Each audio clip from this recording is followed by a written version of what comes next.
นี่คือสัจจะนี่คือความจริงของชีวิตผู้เป็นพ่อเป็นแม่ได้จัดงานศพให้ลูกได้เฮ็ดบุญแจกข้าวเฮ็ดบุญอุทิศส่งให้ลูกเฮาจะเห็นหลายๆมุมความบ่เที่ยงแท้แน่นอนของสังขารร่างกายบ่ฮู้ว่าสิตายมื้อใดบ่ได้ตายตามคิวพ่อแม่เกิดก่อนแทนที่สิไปก่อนแต่ว่านั้นมันก็บ่เป็นไปคือเฮาคิดเว้าอยู่ประจำว่าชีวิตเป็นของยืมโยมก็ลองทำความเข้าใจตามเด้ชีวิตเฮาทุกคนนี่เป็นของยืมมาจากธรรมชาติความจริงเป็นจังซั่นยืมมาจากดินจากน้ำจากลมจากไฟดินคือส่วนที่เข้มแข็งข้นแข็งเฮากินข้าวกินน้ำกินหมากไหม้ต่างๆขนมนมเนยก็เปลี่ยนสภาพส่วนที่เป็นธาตุดินก็กลายไปเป็นผมขนเล็บฟันหนังเนื้อเอ็นกระดูกตับไตไส้พุงน้ำที่เฮากลืนกินลงไปน้ำสะอาดน้ำสมน้ำหวานอีหยังก็แล้วแต่ผ่านลำคอลงไปปั๊บเขาก็สิเปลี่ยนสภาพไปเป็นน้ำเลือดน้ำเหลืองน้ำน้องน้ำดีน้ำเสลดน้ำลายนี่คือยืมจากธรรมชาติน้ำต่อน้ำลมต่อลมไฟต่อไฟดินต่อดินมื้อนี้เขาก็สืบต่อจักว่าจักหลอบลมหายใจเข้าหายใจออกนี่คือเอาดินไปต่อดินไฟที่ยังร่างกายให้อบอุ่นเผาอาหารให้ย่อยเฮ็ดร่างกายให้สุดโทรมเขาก็ทำหน้าที่ของเขาจังซี่ไฟก็สืบต่อกันไปเรื่อยๆลมก็สืบต่อกันไปเรื่อยๆถ้าส่วนใดส่วนหนึ่งเขาหยุดการทำงานชีวิตก็จบเพียงแค่ติดขัดธาตุดินธาตุน้ำธาตุลมธาตุไฟอันใดอันหนึ่งเพียงแต่เขาติดขัดของเล็กน้อยเฮาก็ป่วยเห็นบ่เฮาก็เกิดเจ็บป่วยขึ้นมาทันทีจังซั่นชีวิตเป็นของบ่ยั่งยืนความตายเป็นของยั่งยืนชีวิตเป็นของบ่เที่ยงความตายเป็นของเที่ยงแต่อาตมาเห็นญาติโยมได้ตั้งอกตั้งใจส่วนหนึ่งก็ดีใจนำคันสิว่าเสียใจก็แม่นอยู่ในส่วนที่ต้องจากกันไปโดยบ่มีมื้อกลับมาแต่ว่าในส่วนดีใจก็คือเห็นพี่เห็นน้องเห็นญาติเห็นโยมเข้าใจในเงื่อนไขของชีวิตว่ามันเกิดมาแล้วมันเอาความเจ็บมานำเอาความเฒ่าความแก่มานำเอาความพลัดพรากเอาความผิดหวังมานำแล้วสุดท้ายก็เอาความตายมาพร้อมในเมื่อญาติโยมเข้าใจจังซี่เฮาก็บ่ประมาทเผาปั๊บเก็บดูกเก็บอัฐิเฮาก็ถือโอกาสทำบุญอุทิศเลยบอกในใจอาตมาก็สนับสนุนจริงๆการทำบุญอุทิศเลยนั้นเป็นการทรงอย่างเร็วให้ได้ใส่ได้สอยจริงๆมันก็บ่ต้องลงทุนลงแรงใส่เงินใส่ทองอีหยังหลายหลวง แล้วก็บ่แม่นเฮ็ดเทื่อนี้กันแล้วโยมสามารถเฮ็ดได้ซุมื้อนี่บอกถึงการเฮ็ดบุญเด้คันเฮาบ่เข้าใจเพิ่นก็เฮ็ดถือของเพิ่นอยู่ปู่ย่าตายายแต่ว่าบางเทื่อมันโดนโพดอันนี้เฮาเว้าแบบตาบ่เห็นแต่เว้าโดยเหตุผลคำสอนของศาสนาถ้าสมมติว่าผู้ที่ตายจากโลกนี้ไปตกทุกข์ได้ยากลำบากลำบนรอคอยกองบุญกองกุศลจากญาติผู้อยู่เบื้องหลังเฮาก็ว่าแต่บ่พร้อมบ่ทันมีเงินบ่ทันพร้อมถ้าปีหน้าก่อนถ้าปีฮื้อก่อนเป็นจังได๋พอเฮาบ่แน่ใจว่าผู้จากไปนั้นไปไสบุญก็มีบาปก็มีเพิ่นก็คือเฮาก็คือเพิ่นโยมก็คืออาตมาก็คือโยมบ่ต่างกันเด้บาปบุญเกิดจากความคิดเกิดจากคำเว้าเกิดจากการกระทำที่ถึงพร้อมด้วยเจตนาบางเทื่อก็ดีบางเทื่อก็ร้ายบางเทื่อก็ผิดบางเทื่อก็ถูกเฮาบ่สามารถสิยับยั้งตนเองได้ในคราวที่ใจดีด่าก็บ่เครียดเคยเป็นบ่โยมในคราวที่เฮาใจดีไผสิด่าก็บ่เครียดสิตีก็บ่เครียดแต่คราวที่หงุดหงิดหนหวยยิ้มใส่ดีๆเฮาก็หงุดหงิดเขาเว้านำดีๆก็หาเขาเว้าใส่หาว่าเขาย่อเย้ยนั่นคือจิตเศร้าหมองจิตบ่เป็นปกติจังสันชีวิตมันจังมีผิดมีถูกมีบุญมีบาปมีดีและบ่ดีในเมื่อจากไปเฮาก็บ่แน่ใจว่าผู้จากไปนี่ไปไสคันบ่ทันถึงความเป็นพระอริยเจ้าชั้นโสดาบันขึ้นไปนรกก็มีสิทธิ์เปรตก็มีสิทธิ์อสุรกายก็มีสิทธิ์สัตว์เดรัจฉานก็มีสิทธิ์มนุษย์ก็มีสิทธิ์เทวดามีสิทธิ์พรหมมีสิทธิ์จังซั่นถ้าเฮารอคอยไปเป็นเดือนเป็นปีหรือหลายปีถ้าเกิดญาติบุคคลอันเป็นที่รักที่จากไปตกทุกข์ได้ยากได้พบใดภูมิใดก็แล้วแต่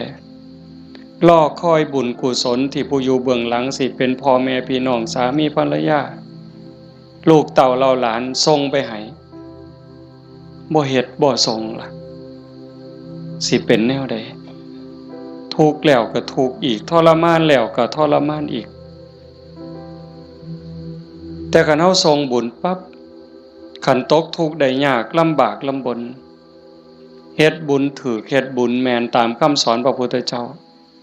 ผลบุญนั้นก็ส่งทันทีซอยเหลือทันทีคันดีอยู่แล้วมีความสุขอยู่แล้วก็ย่อมได้รับหลายยิ่งขึ้นสำบายยิ่งขึ้นมีความสุขยิ่งขึ้นกับเปรียบกับคือคนเฮาเนี่ยจากบ้าน บางเทื่อบ่ได้ตั้งตัวบ่ได้ตั้งใจคิดว่าแต่สิไปทางหน้ามันสิดีทุกข์ปั๊บจากบ้านไปตกหม้องทุกข์ยากลำบากงานก็หนักของกินก็บ่มีน้ำก็ยากข้าวก็ยากบ่อนหลับบ่อนนอนเสื้อผืนหมอนใบหกเหี่ยๆบ่สะอาดอากาศบ่ถ่ายเทเป็นแนวใดญาติพี่น้องก็บ่มีเงินฝากส่งไปซอยก็บ่มีนั่นก็คือทุกข์ต่อไปแต่คันถ้าบุญเจ้าของก็เฮ็ดไว้พอสมควรสร้างไว้ทำไว้จากโลกนี้ไปปั๊บก็คือไปสู่ที่ดีไปต่างบ้านต่างเฮือนบ่อนอยู่ก็ดีบ่อนนอนก็ดีบ่อนกินก็ดีอาหารการกินบ่อึดบ่อยากอยู่ในสถานที่ที่สะดวกสบายน้ำซ้ำพี่น้องก็ฝากเงินไปให้ส่งเงินไปให้กินบ่ไหวใส่บ่หมดนี่คือเหตุผลบอกญาติโยมทั้งหลายไว้บ่ต้องเสือทันทีแต่เฮาพิจารณา เฮ็ดโลดก็บ่แม่นว่าสิต้องเฮ็ดบุญแจกข้าวแบบยิ่งใหญ่เด้เฮาตักบาตรอันนี้ก็อุทิศคือกันเด้สมมุติว่าคือมื้ออื่นนี่มื้อแลงคือตอนนี้บ่มีหยังนิมนต์ครูบาอาจารย์เพิ่นมาสวดมนต์ปกติฮอดมื้อเช้าก็ทำบุญตักบาตรแล้วก็อุทิศบุญกุศลไปถึงอันนี้ก็ซ้ำแจกข้าวใส่บาตรหน้าบ้านหน้าเฮือนอันนี้ก็ซ้ำแจกข้าวไปจังหันไปเพลอันนี้ก็ซ้ำแจกข้าวอาตมาเว้ายืดยาวซื่อๆแต่ว่าคันโยมเฮ็ดโยมตั้งใจยามแลงกินข้าวแลงแล้วก่อนหลับก่อนนอนผู้เป็นลูกเป็นหลานเด้ผู้เป็นสามีเด้ก่อนหลับก่อนนอนไหว้พระอรหังสัมมาสวากขาโตสุปฏิปันโนเนี่ยคันทำวัดใดก็ทำคันทำบ่ใดก็เอาซ้ำนี่จากนั้นก็ตั้งนะโม3จบสวดอิติปิโสใดก็ดีคันสวดบ่ใดก็ซ้ำตั้งนะโม3จบแล้วก็นั่งสมาธิตั้งใจนั่งสมาธิคือเฮาเฮ็ดอยู่ตอนนี้สงบจิตสงบใจยืดกายตรงดำรงสติให้มันเฉพาะหน้าหายใจเข้าหูหายใจออกหูสิใส่พุทโธก็ได้ยุบหนอพองหนอก็ได้คือบ่ต้องใส่หยังบ่ต้องว่าอันใดบ่ต้องคิดอันใดมีสติหูเพียงแค่ลมเข้าลมออกลมหายใจเข้ามันกระทบที่ปลายจมูกผู้บางคนกระทบที่ริมฝีปากผู้บางคนลมชัดเจนที่ซ่านดังลมเข้ามันสิเย็นจักหน่อยลมออกมันสิอุ่นจักหน่อยเฮาก็หูอยู่ซ้ำนั้นหลับตาเบาๆเฮ็ดใจสบายหายใจเข้าหูหายใจออกหูได้5 นาที10 นาทีคันยิ่งหลายเท่าใดแห่งแต่ดีได้จัก30 นาทีโยมลองเบิ่งเด้มันเป็นบุญยอดบุญที่เว้าเนี่ย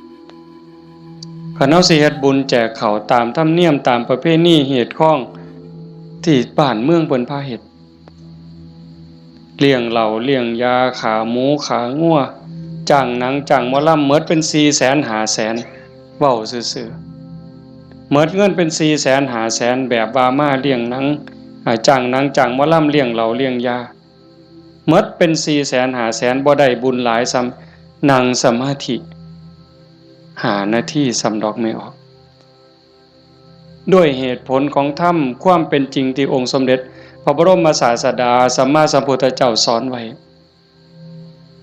หมดเงิน 400,000 500,000 หรือหมดเป็นล้าน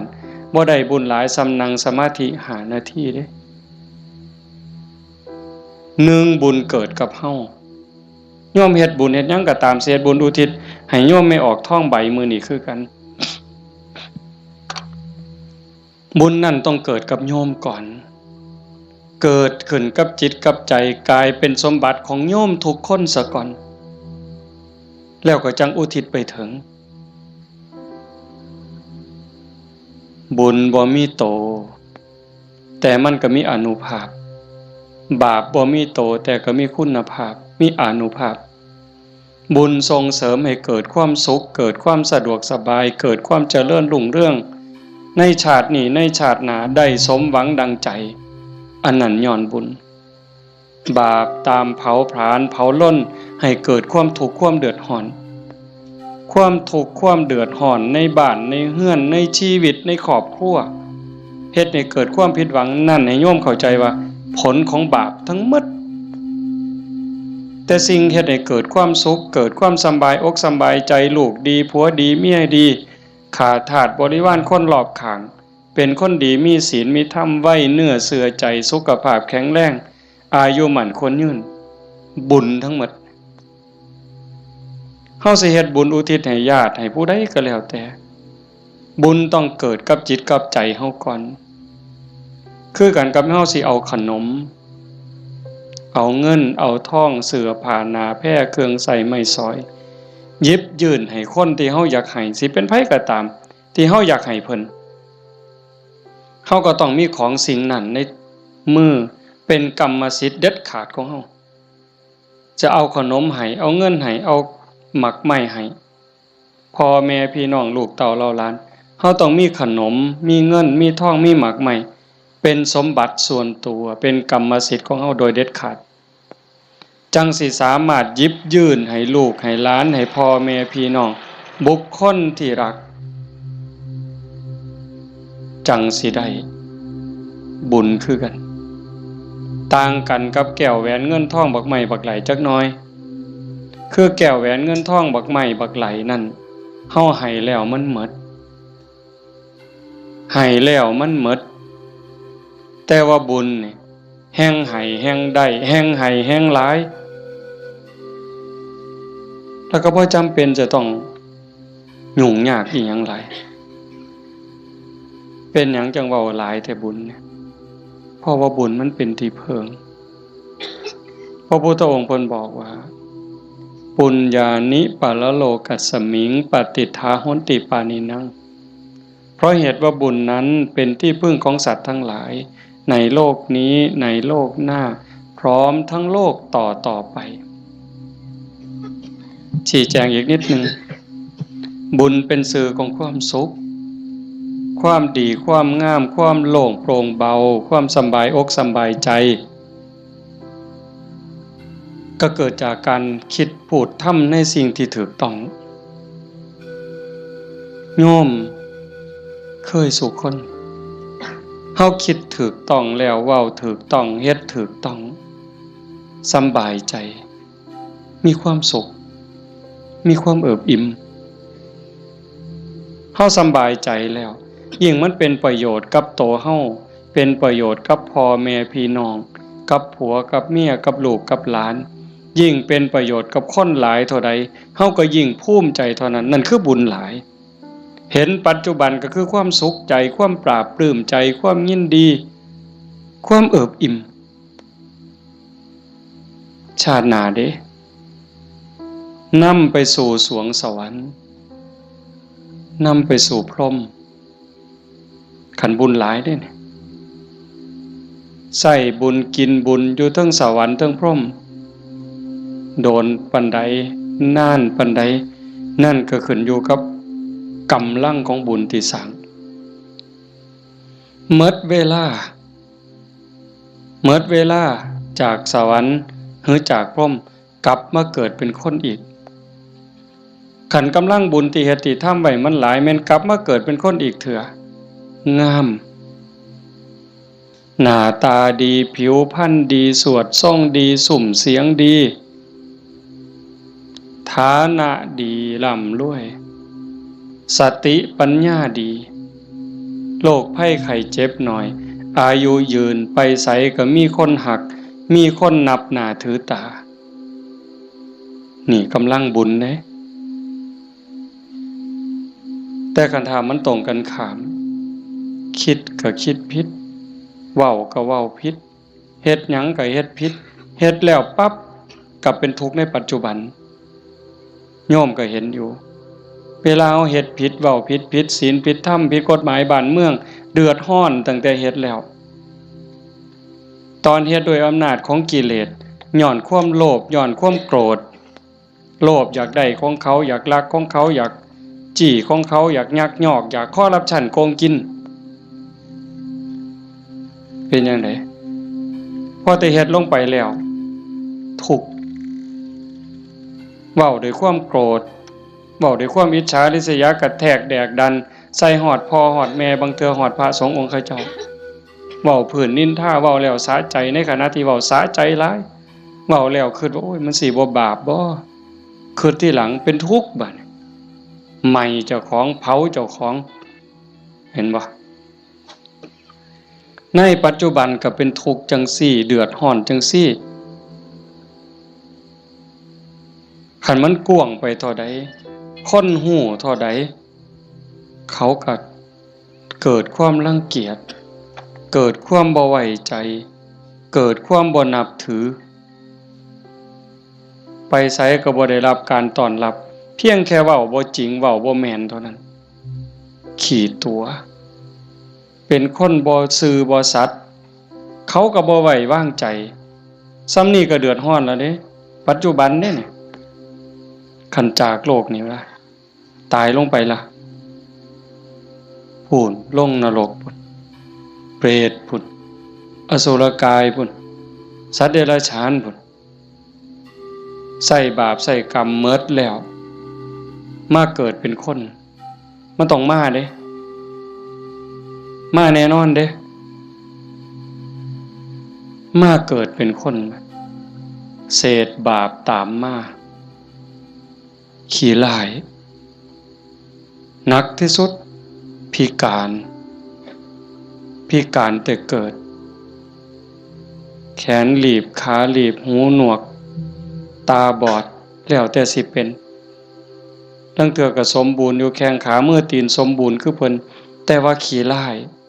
รูปร่างบ่งามบ่มีผู้ใดเฮ็ดให้ได้นี่พระเจ้าบ่เกี่ยวพระพรหมบ่เกี่ยวเทวบุตรเทวดาทั้งใดบ่เกี่ยวกรรมล้วนๆเพิ่นจังว่าสัตว์โลกเป็นไปตามกรรมกัมมุนาวัตติโลโกนี่ขี้ร้ายพร้อมโง่พร้อมปึกพร้อมโรคภัยไข้เจ็บหลายโซ่ออดแอดเป็นจังได๋บัดมันบ่แม่นขี้ร้ายแต่เจ้าของเด้คันกรรมมันหลายๆบาปมันหลายๆเนี่ยเจ้าของทุกข์เจ้าของโง่เจ้าของขี้ร้ายแล้วได้ผัวก็ขี้ร้ายได้เมียก็ขี้ร้ายตื่มไปอีกได้ลูกได้เต้ามาก็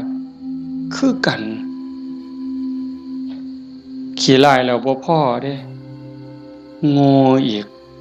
สอนบ่ฟังอีกแนวดีแนวงามนี่สอนบ่จื้อบ่จำแต่ว่าแนวซั่วๆนี่บ่บอกมันจักเม็ดหาแต่เรื่องให้พ่อแม่เป็นทุกข์โยมเห็นบ่ตำบลบัวฮูงนี่ก็ตามอยู่ไสก็ตามซ่อมเบิ่งได้อย่าเสือเด้นั่นคือบาปเด้บ่ย้านสิเฮ็ดจังได๋บัดนี้ให้ผลตั้งแต่ปัจจุบันจนฮอดตายไปแล้วใส่บาปใส่กรรมแล้วกลับมาเกิดเป็นคนอีกเทื่อมันยังตามมาอยู่บาปเป็นสิ่งที่ต้องละต้องวางต้องย้านได้โยมสิ่งที่น่าย้านที่สุดเฮาสิว่าย้านงูแม่นอยู่ย้านงูย้านปิงอาตมานี่ผู้หนึงย้านหลายย้านปิงย้านงูย้านขี้เกียจย้านกับแกะนักย้านผีผู้ใดบ่ย้านเนี่ยผีหลอกผู้ใดเคยเห็นมันบ่เคยเห็นแต่ว่าก็ย้านหมดซุคนอันนี้ก็แนวหนึ่งเด้ย้านผีย้านตายย้านทุกข์แต่ว่าย้านบาปบ่ย้านเว้ยผีมันก็บ่เคยเห็นอาตมาก็บ่เคยเห็นพ่อใหญ่แม่ใหญ่ผู้70 80ก็บ่ทันเคยเห็นผีแต่ว่าย้านอันบาปนี่เพิ่นบ่ย้านมันพาทุกข์พายากบ่มีอยู่บ่มีกินเฮ็ดให้ลำบากทุกข์อกทุกข์ใจอันนั้นมันบ่พากันย้านหวยคันคิดได้มันถูกย้านบาปพระพุทธเจ้าเพิ่นสอนให้ย้านบาปเพิ่นจังให้ละบาปทั้งปวงเฮ็ดบุญกุศลให้ถึงพร้อมแต่เฮ็ดบุญแล้วมันก็บ่ทันปลอดภัยไปสู่สวรรค์มันยังต้องกลับมาเกิดอีกไปสู่พรหมมันต้องกลับมาเกิดอีกเพิ่นจังให้ชำระจิตชำระใจให้สะอาดบริสุทธิ์สะจิตตะปริโยทปันนังการชำระจิตของตนให้ขาวรอบให้มันสะอาดบริสุทธิ์สิเดินจงกรมก็ได้สินั่งสมาธิก็ได้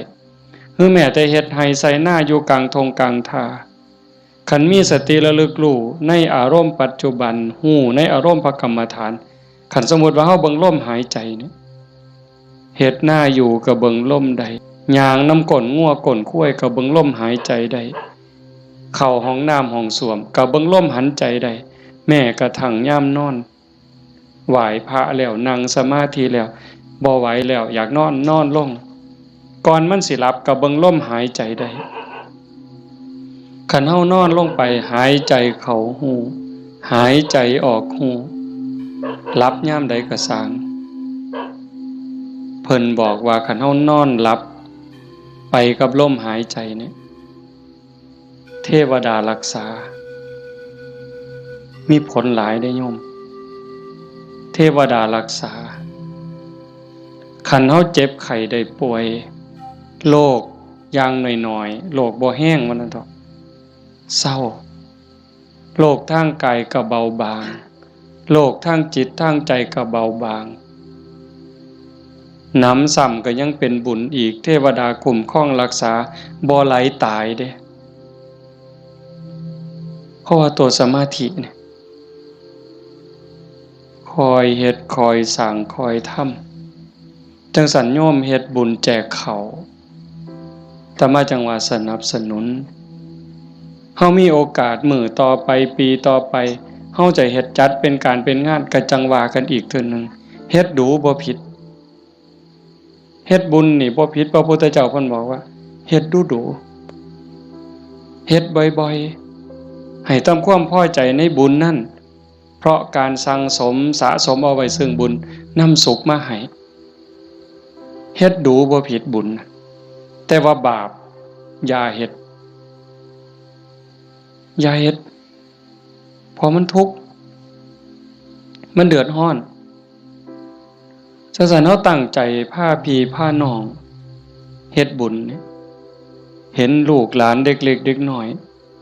มาร่วมฟังเทศน์มานั่งฟังธรรมนำพ่อใหญ่แม่ใหญ่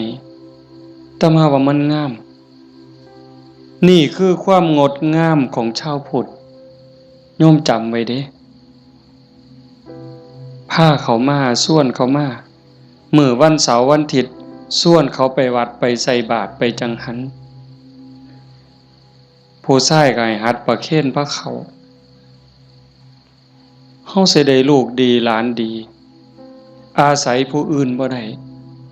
การศึกษาทางโรงเรียนบางเทื่อก็ลืมเรื่องเหล่านี้บางโรงเรียนเด้แต่ลังหม่องเพิ่นก็ยังดีอยู่พ่อแม่ปู่ตายายย่ายเฮานี่ล่ะแม่ป้าพ่อลุงแต่มาเสือว่าโยมทุกคนอยากให้ลูกดีหลานดีอยากให้เขาเป็นคนดีเพื่อเฮาสิเพิงเขาได้ในมือข้างหน้าเฮาสิเพิงเขาจังได๋คันบ่ให้เขาเข้าหาวัดบ่ให้เขาไก่ศีลไก่ถ้ำไก่วัดไก่ว่าไก่พระสงฆ์องค์เจ้าเขาบ่มีจิตใจที่อ่อนน้อมอ่อนโยนบ่ฮู้จักบุญจักบาปสิดีได้จังได๋นี่ดีใจจังวะเฮาพาลูกพาหลานมานั่งฟังธรรมเนี่ยเขาฮู้อยู่เด้เขาเข้าใจในบางเรื่องบางอย่างอยู่อย่างน้อยๆเขาก็รู้สึกว่าเขาเป็นบุญเป็นสิริเป็นมงคลมีเหลืออย่างเดียวโยมเหลืออย่างเดียวที่จะในชีวิตปัจจุบันเรามีความสุขชีวิตในอนาคตมีความสุขมีความเจริญบ้านเมืองปักกลุ่มสุมเย็นคือศาสนา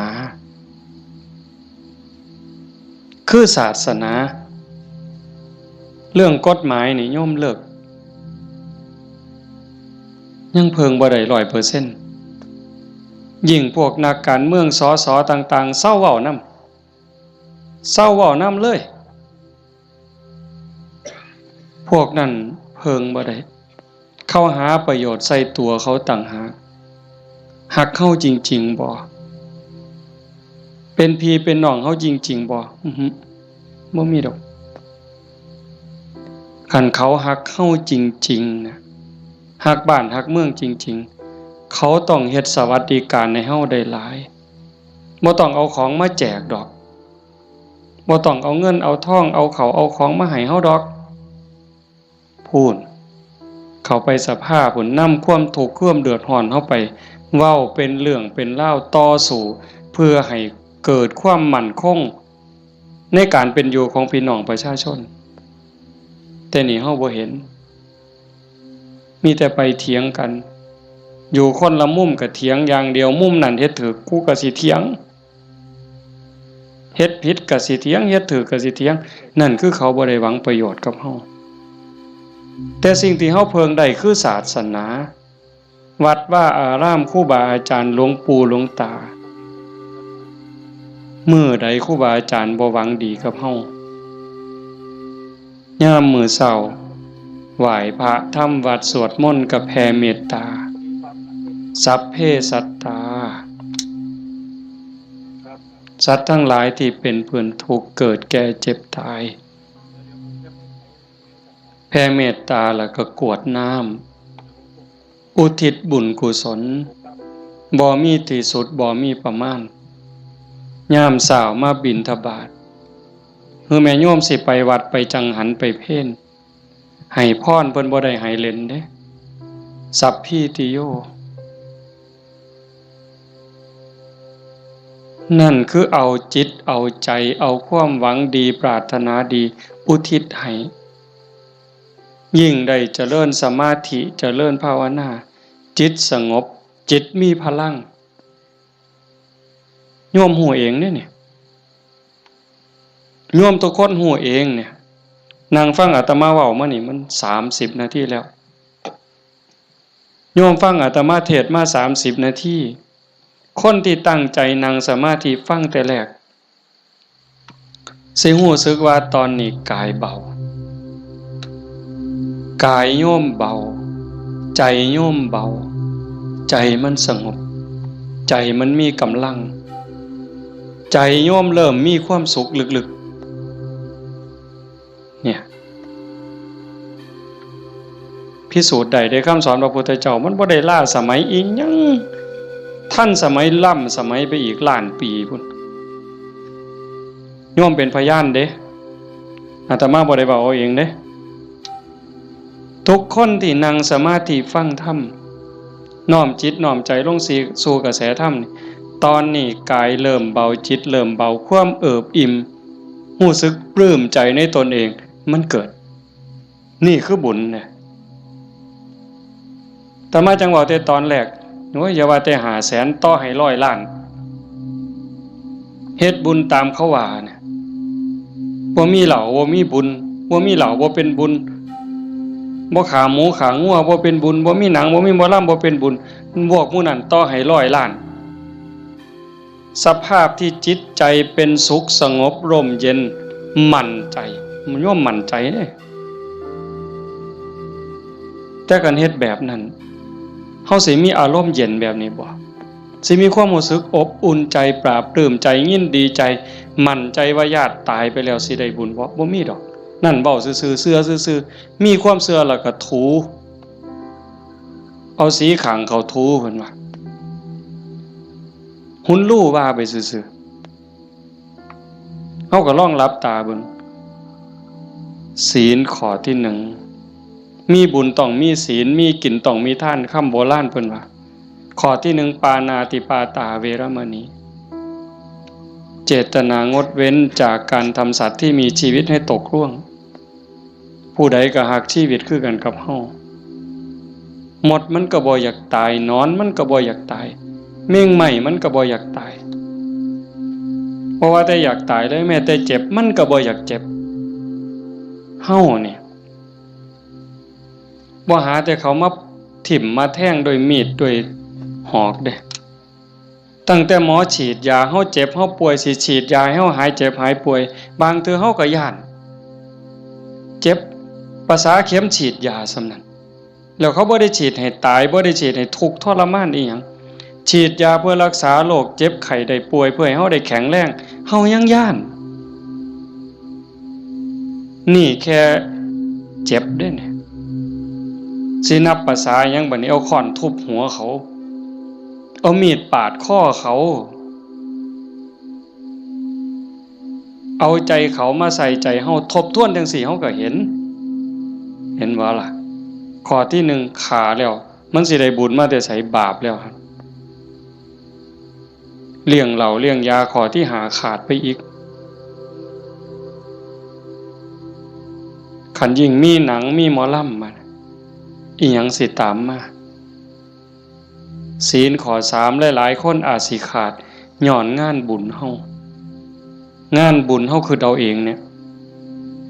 มาเบิ่งหนังเฮาผู้บ่าวผู้สาวอาจสิเสียเนื้อเสียตัวย้อนเบิ่งหนังโป๊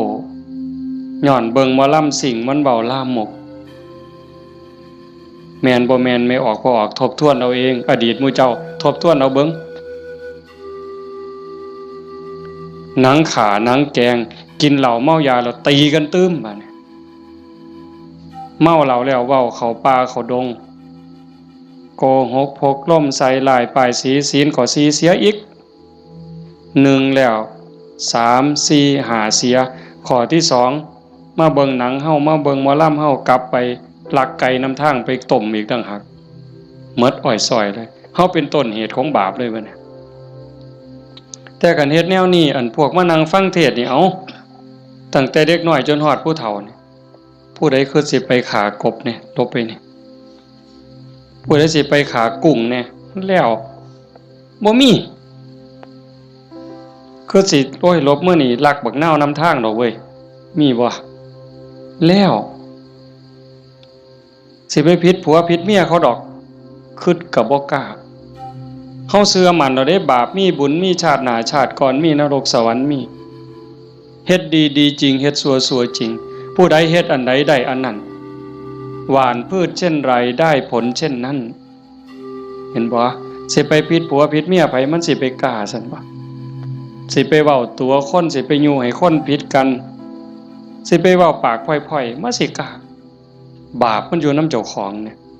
เฮ็ดบาปก็ได้บาปเฮ็ดบุญก็ได้บุญมันอยู่นำเจ้าของนี่สิไปดื่มเสพเครื่องดองของเมาเฮ็ดให้เจ้าของเสียสุขภาพกายเสียสุขภาพจิตเสียเงินเสียทองเฮ็ดให้ขาดความเคารพนับถือเฮ็ดให้เด็กน้อยมันดูหมิ่นดูแค้นเฮาบ่แม่นคนโง่ปานนั้นเห็นบ่เฮาเห็นสภาพบุญเด่นๆอยู่จังซี่ไม่เป็นตาภูมิใจอะโยม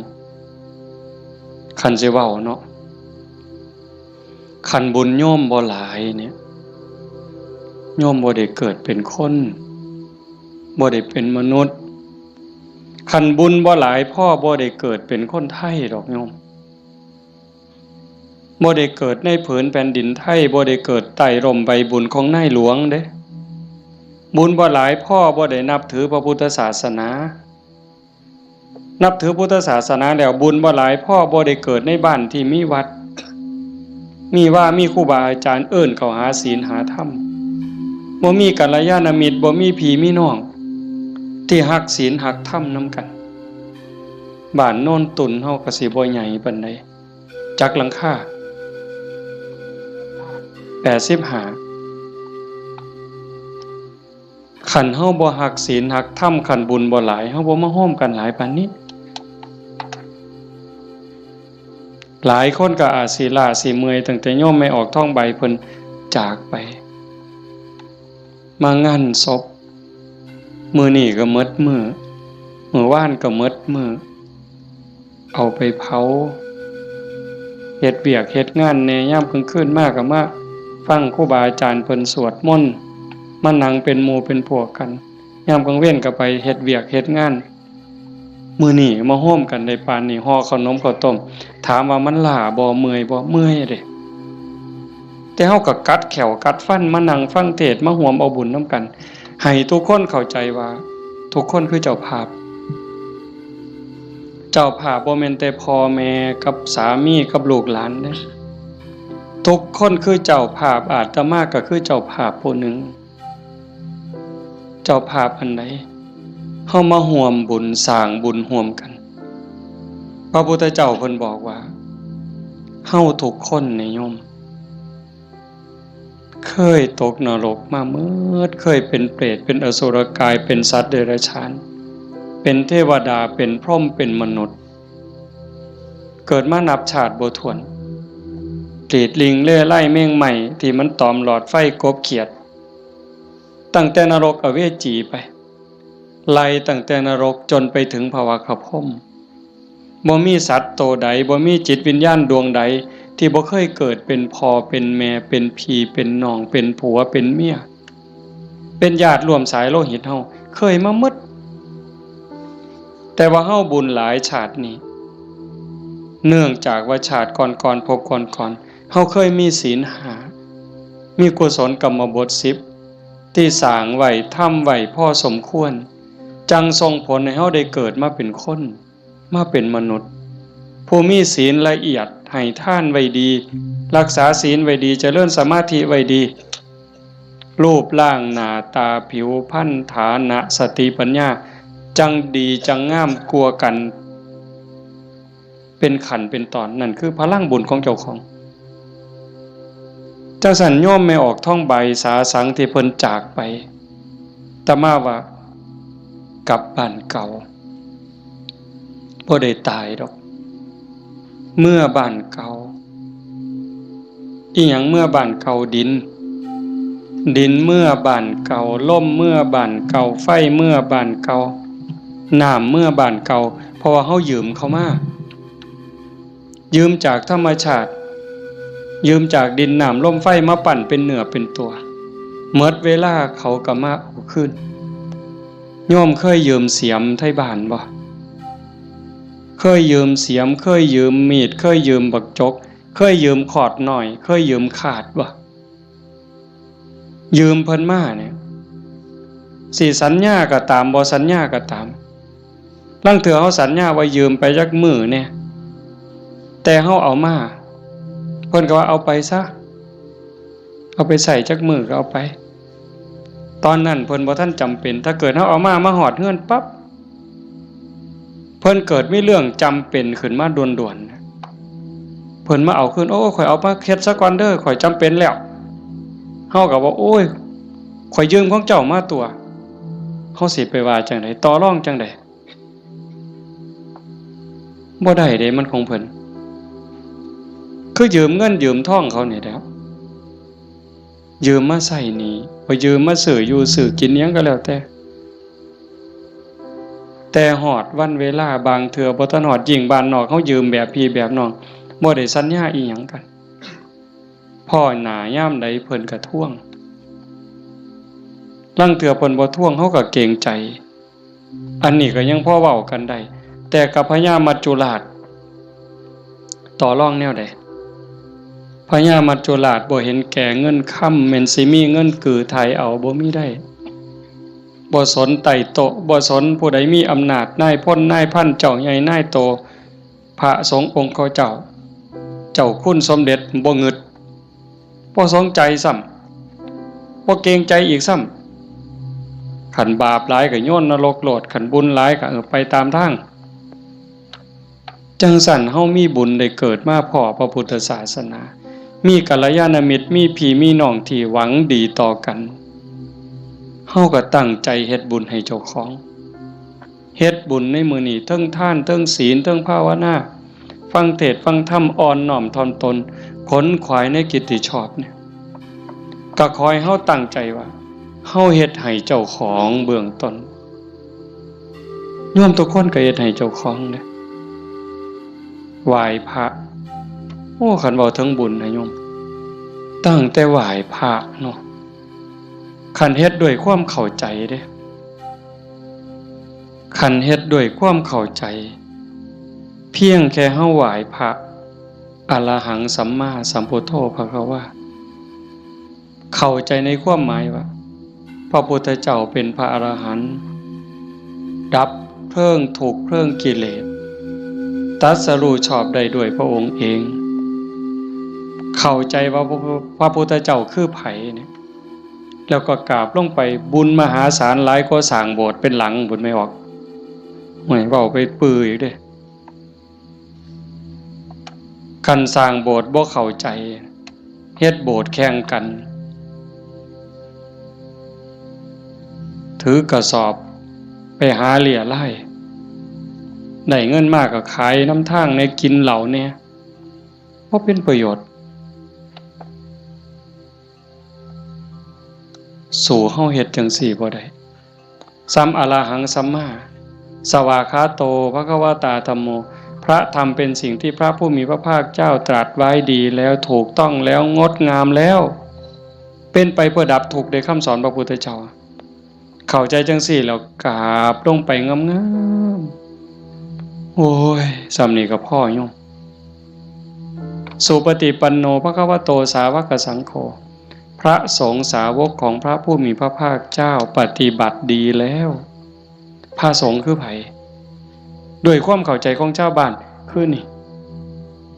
โกนหัวนุ่งเหลืองห่มเหลืองเนี่ย อันนี้เป็นสมมุติสงฆ์แต่สงฆ์จริงๆโยมก็เป็นสงฆ์คู่แห่งบุรุษ4คู่นับเรียงตัวบุรุษได้8บุรุษ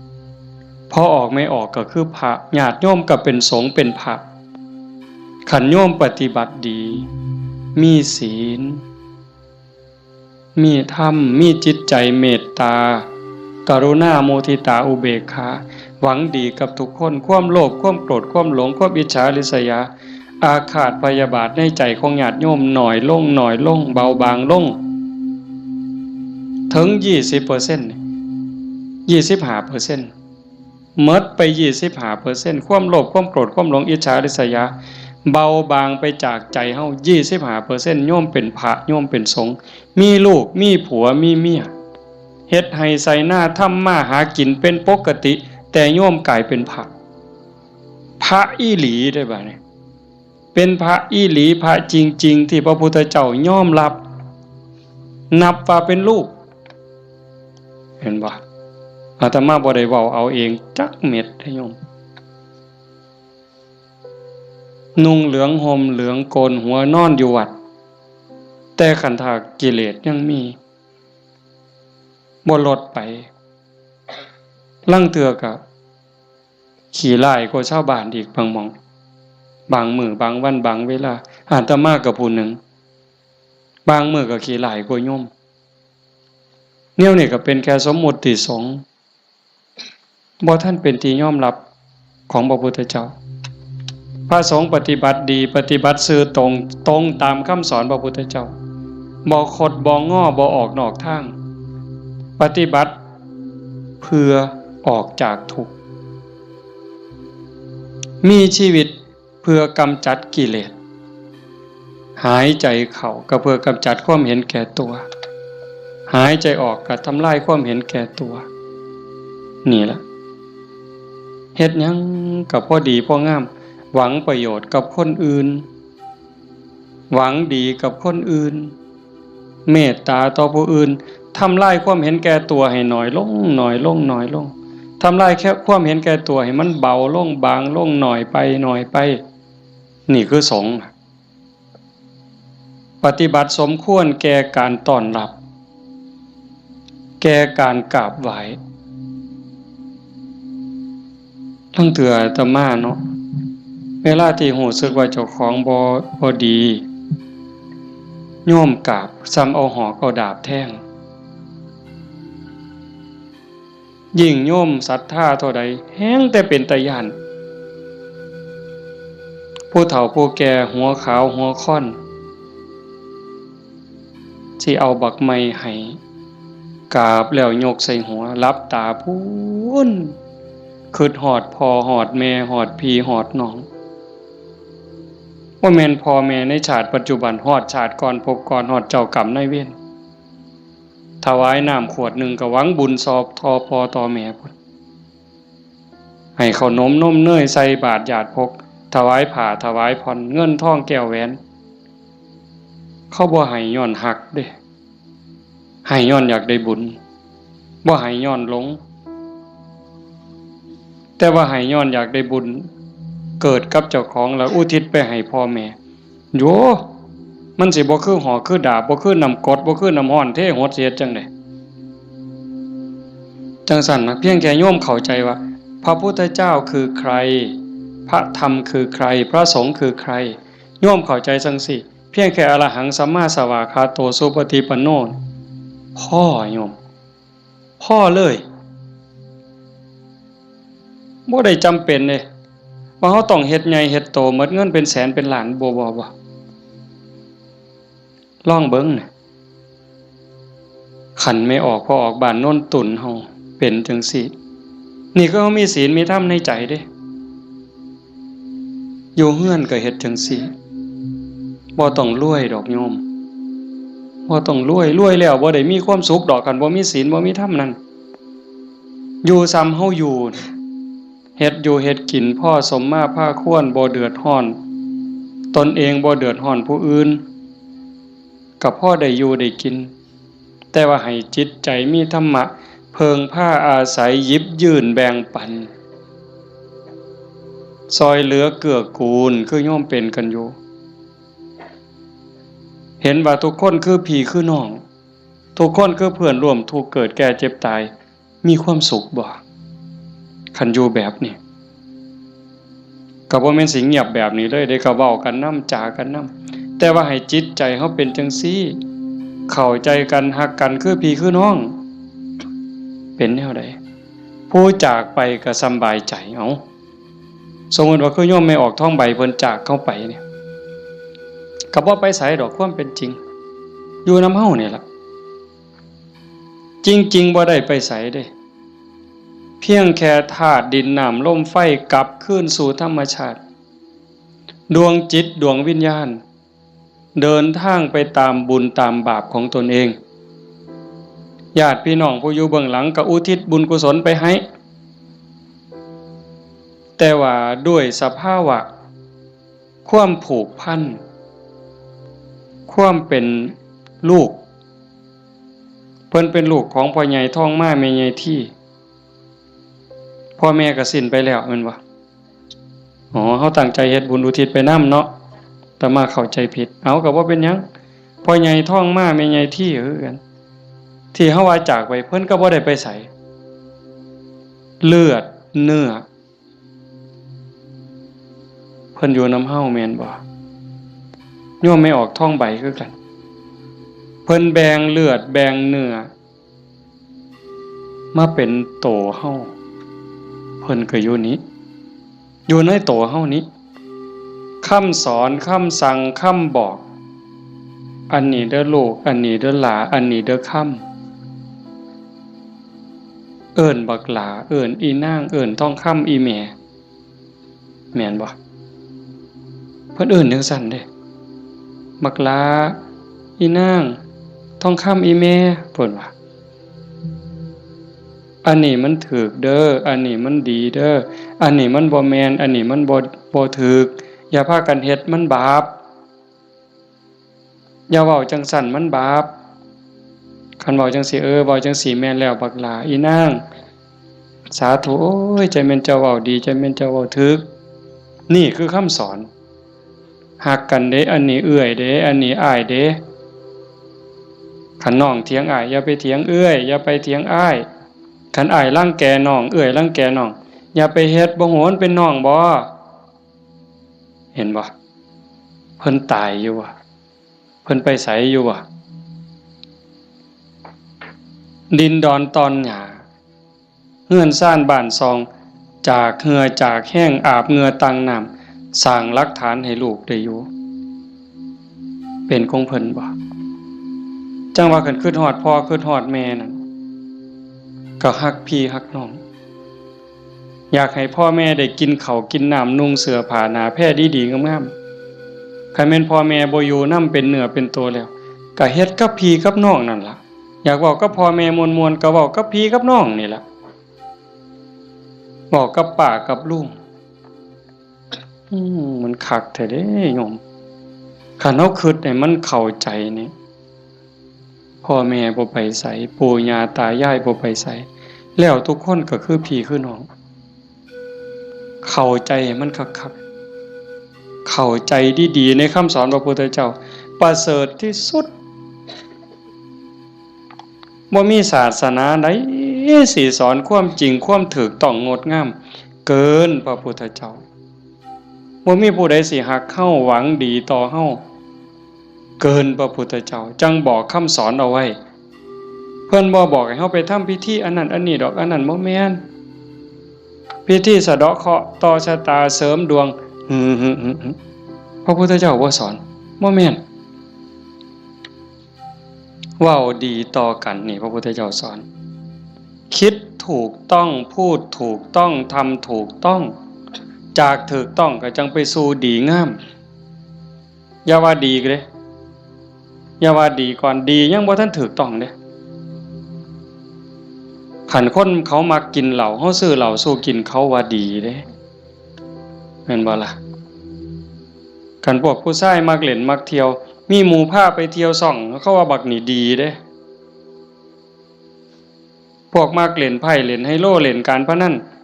ส่วนเฮาไปเล่น ต้มไก่สู้กินพร้อมเล่นเอาเงินเอาพร้อมยังว่าดีอยู่เด้หั่นแต่มันบ่ถูกแต่คันมีคำว่าถูกต้องแล้วคิดถูกต้องเว้าถูกต้องกระทำถูกต้องดีงามตามมาบ่เสียหายจังซั่นจากนี้เป็นต้นไปเฮาบ่ว่ามื้อใดเฮาสิจากโลกนี้บ่มีผู้ใดฮู้จักคนว่าเฮามีเวลาอยู่ในโลกนี้อีกจักมื้อจักปีจักเดือนจักวันจักเวลาจักชั่วโมงจักนาทีบ่ฮู้จักคนโซ่ก็ตายบ่โซ่ก็ตายเด็กน้อยก็ตายหนุ่มสาวก็ตายผู้เฒ่าผู้แก่ก็ตายเฮ็ดจังได๋สิไปว่าถามื้อนั้นก่อนถามื้อนี้ก่อนโอ้ยมันต่อรองได้ซะบ่มื้อนี้เฮายังมีสติมีปัญญาบ่เจ็บบ่ไข้โยมเอ้ยเฮาบ่ได้เจ็บบ่ได้ไข้บ่โรคบ่ได้ป่วยเฮ็ดหยังได้ให้เฮ็ดยิ่งกับพ่อกับแม่นี่เด้อฟ้าวเฮ็ดคันพ่อแม่เพิ่นยังมีชีวิตโอ้ผู้นั้นบุญหลายเด้อผู้พ่อแม่ยังมีชีวิตอยู่นี่ผู้นั้นมันบุญหลายเกินบุญโยมเป็นหยังพ่อแม่เพิ่นทุ่มเทให้เฮาหมดชีวิตเป็นครูคนแรกเป็นเทวดาของบุตรเป็นพรหมของบุตรเป็นพระอรหันต์ของบุตรทุกสิ่งทุกอย่างที่พ่อแม่เพิ่นมีเพิ่นให้เฮาหมดเฮาอยากรู้ว่าพ่อแม่นี่ฮักเฮาส่ำใดทุ่มเทเสียสละเพื่อเฮาส่ำใดโยมบ่ต้องไปถามเพิ่นดอกโยมถามเจ้าของถามเจ้าของพวกเฮาเป็นพ่อคนแม่คนโยมฮักลูกตั้งแต่มื้อใด โยมไม่ออกเด้โยมพอออกก็คือกันนั่นล่ะ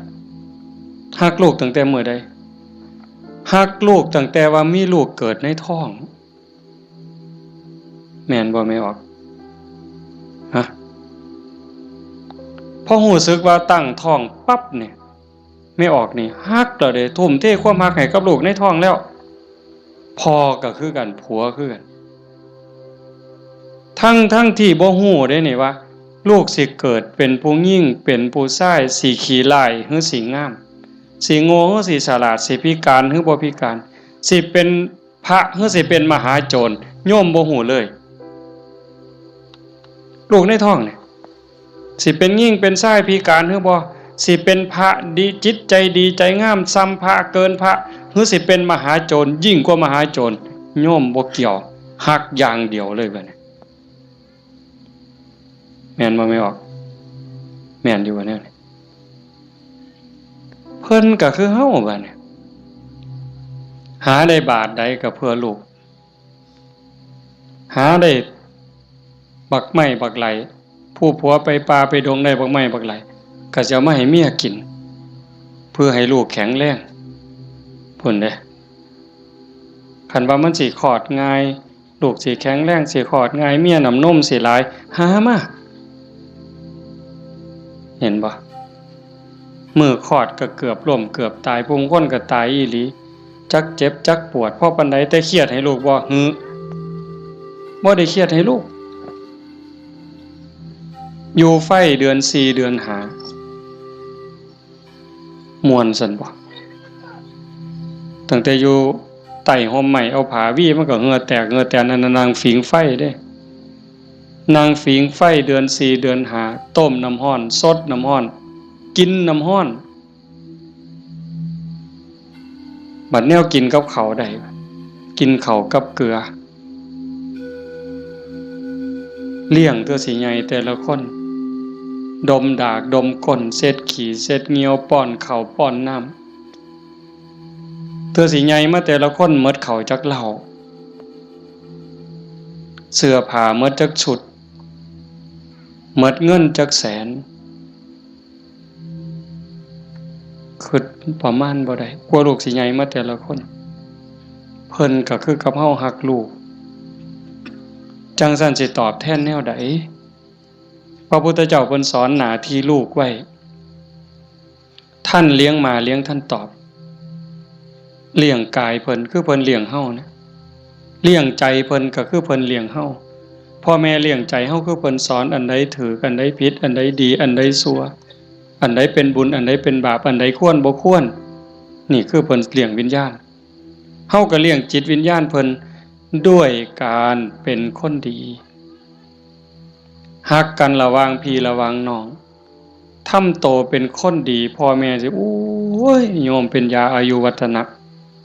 อันนี้ก็บ่ต้องไปถามพ่อถามแม่อีกละถามโยมเนี่ย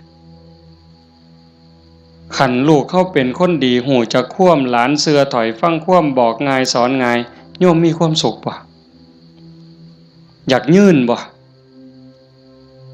ขันยิ่งเป็นคนดีจนชาวบ้านเขายกย่องเขาสรรเสริญโอ้ยใจแม่นอ่อนซ่อนเด้อีหล่านี่มันก็หูจะคว่ำแต่บักหำนี่คือดีแท้เป็นตาอ่อนซ่อนเด้ย่ายอยากตายบ่บัดนี้ยื่นบ่เจ้าอยากยื่นแท้แต่ขันลูกมันบอกบ่ได้สอนบ่ฟังหลานก็โอ้บอกจังหนึ่งไปจังหนึ่งเถียงคำบ่ตกฝากแม่นสิป้อนสร้างมือละโตย่ายก็บ่อยากยื่นอยากตายให้มันแล้วอุกอังสังกะญาลูกหลานมันบ่ฮู้จะคว่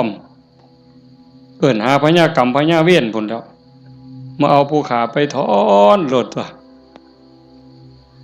แต่สั่นยังว่าเลี้ยงพ่อเลี้ยงแม่เลี้ยงกายเลี้ยงใจพุทธเจ้าเพิ่นบอกเด้ท่านเลี้ยงมาเลี้ยงทั้งตอบทำการงานของท่านซอยเวียกซอยงานส่วนเหือส่วนแห้งเพิ่นบ่บอกก็เฮ็ดแนวเฮ็ดได้แนวมันถูกต้องดีงามส่วนเวียกส่วนงานเพิ่นนี่คือเรื่องที่สองท่านเลี้ยงมาแล้วเลี้ยงท่านตอบทำกิจการงานของท่านรักษาวงตระกูลมิให้ตกต่ำอันนี้หน้าที่ลูกเด้รักษาวงตระกูลอย่าให้ตกต่ำอย่าเอาชื่ออย่าเอานามสกุลนี่ไปไว้นำตำรวจอย่าเอานามสกุลนี่ไปอยู่โรงอยู่ศาลอย่าเอานามสกุลนี่ไปอยู่คุกอย่าให้เขาดูหมิ่นดูแค้นโอ้ยซุ่มนั้นบ่เพิ่นว่าเป็นจังได๋คันลูกสาวก็บ่รักนวลสงวนตัวไปเที่ยวทั่วทิพย์คันลูกชายก็นักเลงจักกินเหล้าเมายาจักฆ่าจักยาเสพติดอีหยังลักศกจกหอขาคนตีคนนี่ก็รักษาวงตระกูลบ่ได้คนเขาก็ดูถูกดูหมิ่นดูแค้นพ่อแม่ปู่ย่าตายายขายหน้าขายตาลูกติดคุกพ่อแม่ก็ติดนำติดบ่ไม่ออกว่าโตอยู่นอกคุกแต่ใจไปอยู่คุกคันลูกบวชพ่อแม่ก็บวชนำพุ่นโตอยู่ทงพุ่นแต่ว่าใจอยู่วัดเห็นบ่รักษาวงตระกูลมิให้ตกต่ำอย่าให้เขาดูหมิ่นดูแค้นให้เขาดูทุกข์ทำตนให้สมควรแก่การรับทรัพย์มรดกคันเฮาเป็นคนดีมีศีลมีธรรมขยันมันเพียรทำมาหากินพ่อแม่ทั้งหลายเพิ่นสิแพงฮอดเวลาอันสมควรหาผัวหาเมียให้แบ่งทรัพย์สมบัติให้หวังเพิงให้ลูกแล้วพ่อแม่ก็สำบายใจแต่คันแม่นเหล้าก็กินเลขก็เล่นมาซุแนวฮอดหมากัดกันก็ลงก็สิเว้าเลยหมากัดกันกูเอาตัวแดงเด้อเพิ่นว่ามันนั่นว่ากูเอาตัวด่าง บ่าใหญ่แล้วเพิ่นเอาไปว่าไปนั่งอยู่ข้างทางรถคันนั้นมึงว่าเลขสุดท้ายมันเป็นตัวขี่กับตัวคู่ยังว่าอยู่สมองมีแต่การพนันบ่ต้องเว้าถึงบังไฟเลยตายแซ่นี่คันลูกเป็นคนขยันมันเพียรบ่ยุ่งเกี่ยวกับการพนันบ่ยุ่งเกี่ยวกับยาเสพติดมีความกตัญญูรู้คุณหาอยู่หากินได้ก็ไปส่งพ่อส่งแม่ฮักพี่ฮักน้องพ่อแม่ภูมิใจเลยทำตนให้สมควรแก่การรับทรัพย์มรดกอันสุดท้ายเมื่อท่านล่วงลับไปแล้วทำบุญอุทิศให้ก็คือเอาเฮ็ดมื้อนี้เพิ่นจากไปแล้วเขาก็ทำบุญอุทิศหาทำบุญเพื่ออุทิศแปลว่าให้ทำบุญให้พ่อให้แม่ให้ปู่ย่าตายายบรรพบุรุษโยมให้เข้าใจว่าพ่อแม่ปู่ย่าตายายเฮาบ่แม่นแต่ปัจจุบันเฮาเกิดมาเป็นหลายกว่าล้านชาตินะโยมพ่อแม่เฮาก็หลายกว่าล้านคนบางคนอาจสิอยู่นรกบางคนอาจอยู่เปรตบางคนอสุรกาย บางคนเกิดเป็นสัตว์เดรัจฉานบางคนเกิดเทวดาบางคนเกิดเป็นพรหมจังสันเฮาก็อุทิศบุญไปให้โอ้ชาโนตโสนีพราหมณ์นี่ไปถามพระพุทธเจ้าขันโยมปวดขากับพริกเด้อแต่มาอยากให้มันได้ประโยชน์ได้หลายมันพอมีแห้งเบาก็เบาจริงๆหนังมานำรดอยากนอนเมื่อยกูสิเทศได้บ่น้อมาเห็นญาติโยมเรียบร้อยมันเลยมีแห้งตายก็สร้างมันเถาะมันดีใจอะโยมอีหลีเด้บ่แม่นปากหวานเนี่ยอยากเห็นจังซี่แหมคันเป็นแนวนี้ประเทศไทยมันก็อยู่ได้ชาโนตโสนีพราหมณ์นี่เพิ่นทำบุญดูๆทำบุญบ่อยๆแต่ทำนอกศาสนาดอกบางเทื่อก็ทำในพุทธศาสนาบางแล้วก็บ่ทันเข้าใจหยังหลายไปกราบทูลถามพระพุทธเจ้าข้าแต่พระองค์ผู้เจริญข้าพระองค์ทำบุญบ่อยๆเฮ็ดบุญบ่อยๆแล้วอุทิศให้กับญาติที่ล่วงลับอยากรู้ว่าญาติของเก่ากับผมนี่สิได้บุญบ่พระพุทธเจ้าเพิ่นบอกว่าดูก่อนพราหมณ์มันแล้วแต่ฐานะแล้วแต่ฐานะนั้นแนวใดเพิ่นก็เลยขอให้พระพุทธเจ้าอธิบายให้ฟังพระพุทธเจ้าว่ามันก็มีหลายองค์ประกอบแห่งเด้1ล่ะญาติของเฮาที่ตายจากไปเขาไปไสคันไปตกนรกก็บ่ได้ทันทีนรก457หลุม457ขุมเนี่ยนรกพ่อแม่เฮาไปตกนรกก็บ่ได้ทันทีมีแต่การทรมานสิได้ก็ย้อนเพิ่นฮู้เรื่องแล้วก็อนุโมทนาสาธุโดยความยินดีก็จังสิได้2คันไปเกิดเป็นเปรต12ชนิดได้บุญทันทีที่รอคอยอยู่นำเฮานี่ถ้าเอาทันทีนี่ปรตโตปชีวี1 12นี่ได้1แต่อีก11ต้องรอคอยได้รู้เรื่องรู้ราวอนุโมทนาสาธุจังได๋อสุรกายคือกันสัตว์เดรัจฉานเป็นหยังแน่ล่ะนั่นเฮาอยู่นั่นก็พ่อแม่เฮาคือกันผัวเมียเฮาคือกันชาติหนึ่งพบหนึ่งบ่เว้าเล่นได้โยมเขาบ่ได้เลยนะฮู้เรื่องบ่เนี่ย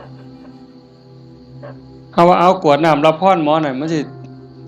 ตั้งใจรับพรนำเฮาบ่บ่ฮู้เรื่องเด้กินนู่นฮู้บ่แมงไหม้ฮู้บ่ปูปลาฮู้บ่แล้ว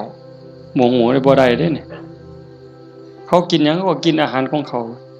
เทวดาล่ะคันเขาฮู้ทราบอนุโมทนาเขาก็ค่อนข้างจะฮู้ได้พรหมก็คือกันสุดท้ายก็สอบไปพุทธเจ้าเพิ่นบอกว่านอกจากญาติที่ล่วงลับจากไปแล้วอยู่ในภพภูมิที่สมควรได้ทันทีเขาได้แล้วอีกอย่างหนึ่งของที่ทำบุญเป็นบุญบ่ฆ่าเขามาบ่ลักมาบ่คดโกงมาบ่ในขณะที่ให้ก่อนให้หลังให้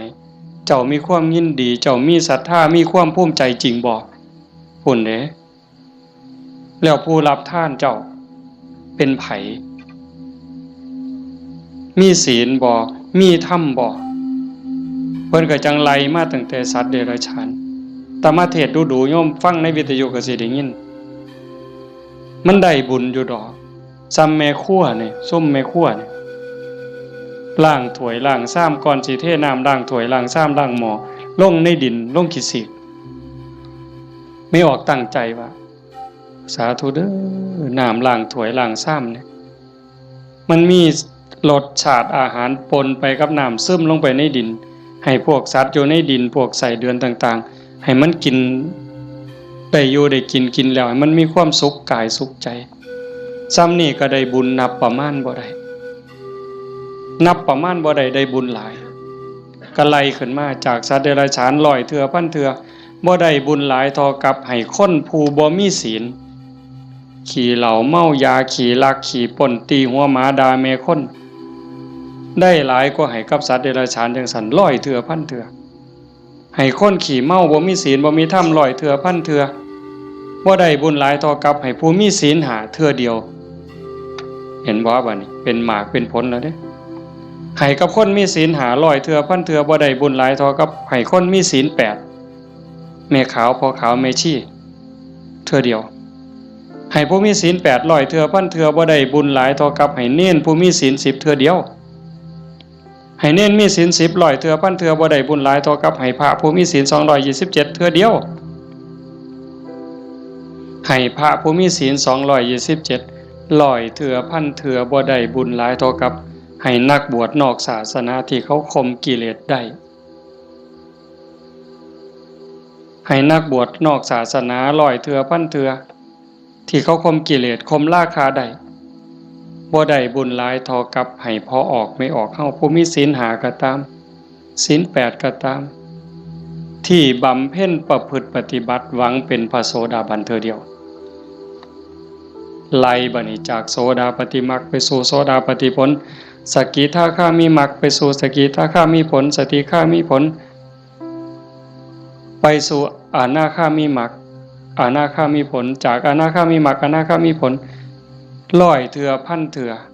ก็บ่ได้บุญหลายเท่ากับให้อรหันตมรรคคือผู้ปฏิบัติเพื่อเป็นพระอรหันต์เทื่อเดียวอรหันตมรรคร้อยเทื่อพันเทื่อก็บ่ได้บุญหลายเท่ากับให้อรหันตผลคือผู้สำเร็จอรหันต์แล้วเทื่อเดียวให้พระอรหันต์ร้อยเทื่อพันเทื่อก็บ่ได้บุญหลายเท่ากับให้พระปัจเจกพุทธเจ้าเทื่อเดียวพระปัจเจกพุทธเจ้าตรัสรู้คือพระพุทธเจ้าเก่งคือกันหมดผิดอย่างเดียวคือสอนบ่เป็นตรัสรู้เองโดยชอบบางครั้งบางคราวนี่อยู่น้ำกันเป็นพันเป็นหมื่นเลยโยมแต่ว่าสอนบ่ได้ตั้งศาสนาบ่ได้สร้างบริวารมาให้กับพระปัจเจกพุทธเจ้าร้อยเทื่อพันเทื่อบ่ได้บุญหลายเท่ากับให้พระสัมมาสัมพุทธเจ้าเทื่อเดียว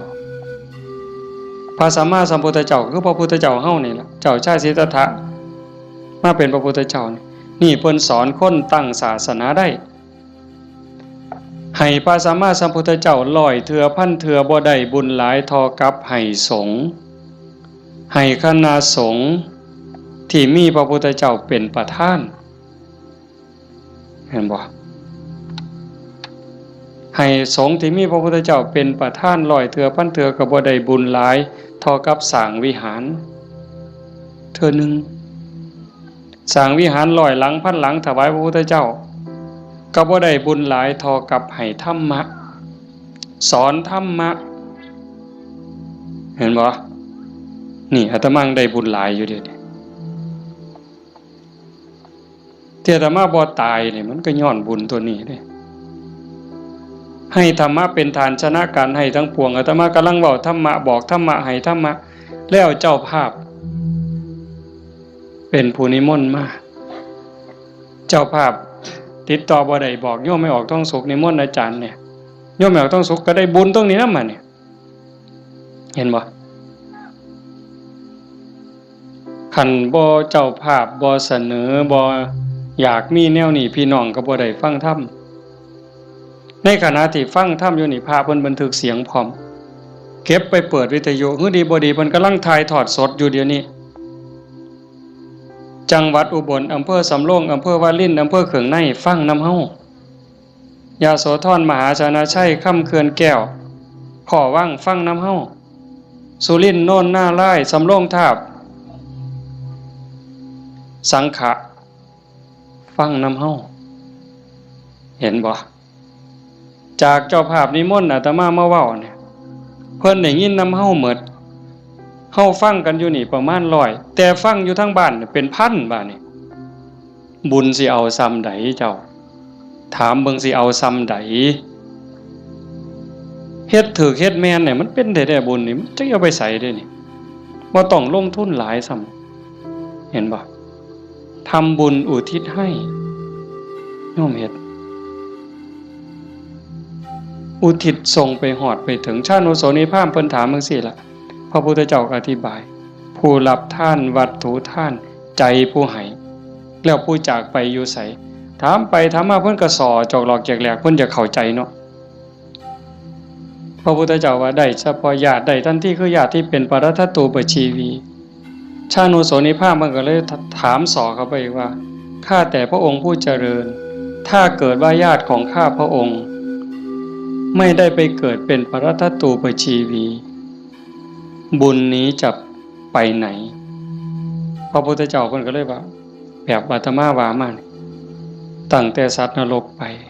เขาก็รอคอยบุญถ้าเขารับรู้รับทราบอนุโมทนานำเขาก็ได้แล้วก็ให้จงเข้าใจว่าในวัฏฏสงสารนี้จะไม่ว่างจากญาติของเธอที่เป็นปรัตถตูปชีวีหมายความว่าพ่อแม่พี่น้องลูกเต่าเราหลานสามีภรรยาในอดีตชาติก่อนๆพบก่อนๆผัวเฮาเมียเฮาญาติพี่น้องพ่อแม่เฮาที่ไปเกิดเป็นปรัตถตูปชีวียังมีอยู่เพราะว่าพ่อแม่เฮาบ่แม่นผู้นี้ชาตินี้อย่างเดียวจังซั่นโยมเฮ็ดบุญมื้อนี้ส่งไปฮอดพ่อแม่ในอดีตสามีพี่น้องลูกเต่าเราหลานในอดีตพร้อมแต่มื้อนี้ปรารภโยมพ่อใหญ่ทองมาแม่ใหญ่ที่พ่อใหญ่ทองแดงนี่ก็เสียชีวิตไปแล้วคือกันเนาะแล้วก็แม่ใหญ่ทองใบผู้ไว้ชนหมายความว่าลูกหลานเฮ็ดบุญหาเนาะอาตมาเห็นในนี่ก็ว่ามันเป็นเจ้าภาพก็ต้องขออภัยก็บ่ผิดเพิ่นก็ฮู้จักและเข้าใจแล้วล่ะถือว่าญาติโยมเฮ็ดถูกเฮ็ดแม่นเด้อาตมาก็บ่ให้จบเพียงส่ำนี้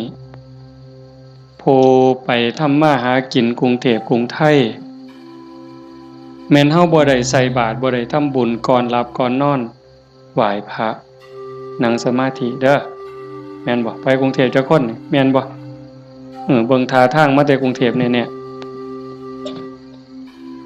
ผู้อยู่บ้านใส่บาตรคันมื้อใดมันยากก็ใส่บาตรหน้าเฮือนคันมื้อใดมันพอไปได้ก็ไปจังหันจังซี่นะก่อนหลับก่อนนอนก็ไหว้พระกราบพระก่อนหลับก่อนนอนเว้าจากันดีๆเด้เว้าจาดีๆอยู่ในบ้านในเฮือนนี่มันเป็นสิริมงคลเทวดาเฝ้าบ้านเฝ้าเมืองเฝ้าเฮือนเฝ้าซ่านเฝ้าที่เฝ้าทางเฮาเอิ้นว่าภูมิบ้านภูมิเฮือน